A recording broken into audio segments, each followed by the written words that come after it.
So we just want to say thank you. We just want to say thank you to Teddy's entire family.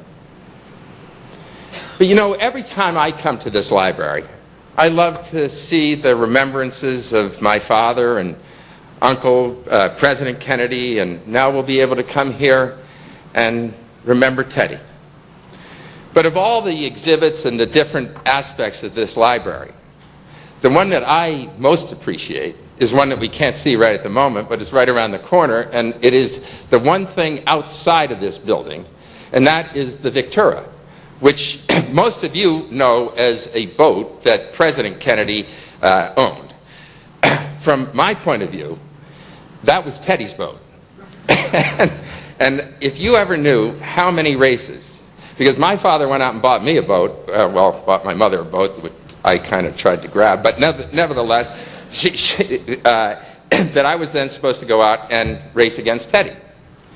Every single weekend, on Saturday and Sunday, I would see the butt end of that boat going over the horizon, and I'd be, you know, Teddy always came in first, second, or third. I like to think that I came in first, second, or third. The difference was I was third from the last, second from the last, or just dead last. You know, the truth is that I just wanted to share with you a little story that I thought just, to me, captured who Teddy is.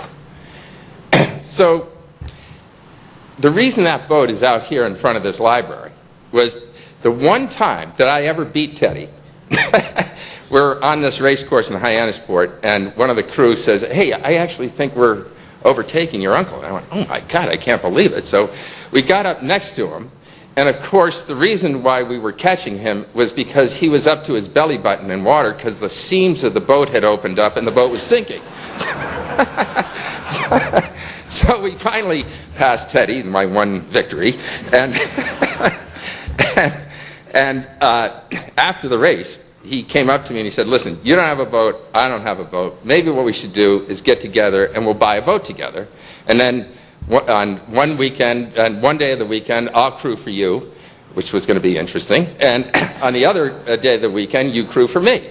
And the same was true for little Teddy and Patrick. So that was it. Me, Teddy, little Teddy, and Patrick. So off we go, and the boat we start to race this boat, nonstop. And then we get to the biggest race of the year, and there's like 40 boats. And we get up that morning, and it is a full-blown gale. I mean, so it is blowing like stink. And we get up there, and first they call the race off, and then all the skippers get together and they say, "Okay, well, we'll put the race back on." Now, the race starts so that we're going downwind, which means those big colorful sails called a spinnaker are out in front. We start the race, and it's about 5 miles to the first mark. I thought something was a little strange when the only boat in the entire fleet that set a spinnaker was ours. And I thought maybe they know something that we don't, and well, anyway, we came to find it out. So we start down towards the first mark, and we are now ahead because we have this whole other sail. So we have this huge advantage, and we are ahead by a country mile. And I am so happy. I am the happiest guy in the history of sailboat racing. What I haven't bothered to tell Big Teddy, Little Teddy, or Patrick is that I can't steer the boat at all. Because that boat is going wherever the wind's going to take it. And I look out about 500 yards, and there is this like 15-foot high bell buoy. And we are headed right for it. And then it's 200 yards. And then it's 100 yards, and Teddy looks around at me and goes, "Hey, don't you think we should turn a little bit?" I'm trying. We hit that buoy.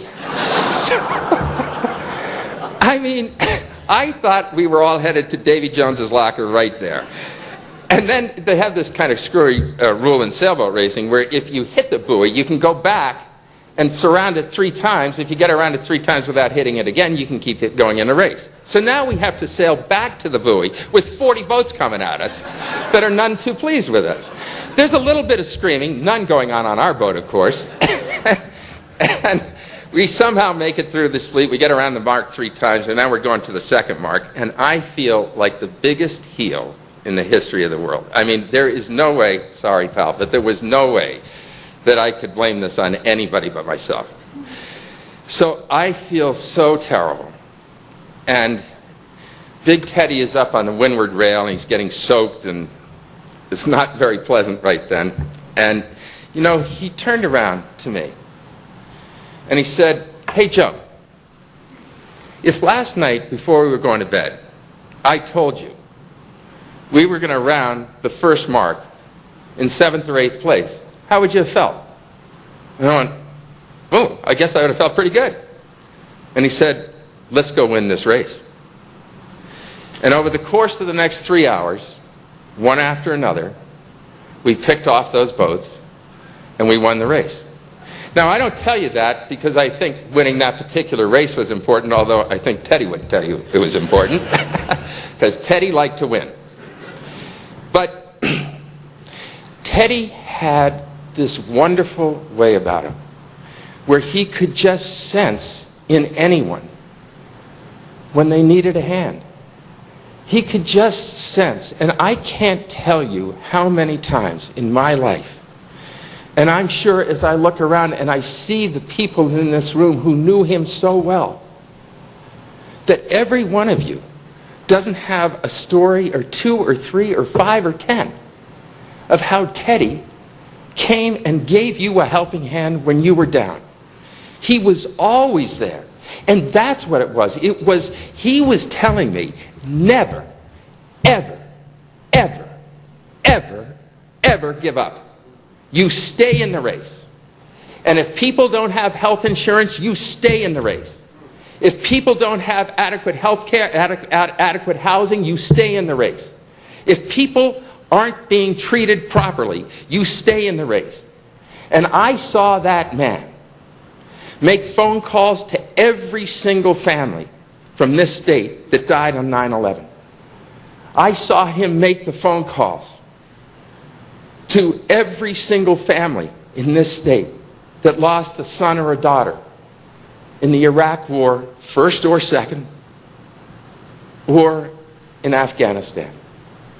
This was a man who cared so deeply about those on the outside of political and economic power. People who struggle each and every day to just get by. He lived his whole life fighting for those people. And that's why I think when you hear all these tributes and you see Senator McCain and Orrin Hatch and others here today from the other side of the aisle, they're here because they knew what kind of individual Teddy was. They loved his laugh. They loved to spend time. But at its core, they loved to be with an individual who stood for something. And so, ladies and gentlemen, I'm here today because I love my uncle so very much, so very much. He did so much for me and my brothers and sisters and my mother when we needed a hand. And I tell you, ladies and gentlemen, there are thousands of others who lost a father or a mother or a sister or a brother or someone else in this life that turned to Ted Kennedy. We've lost such a human being.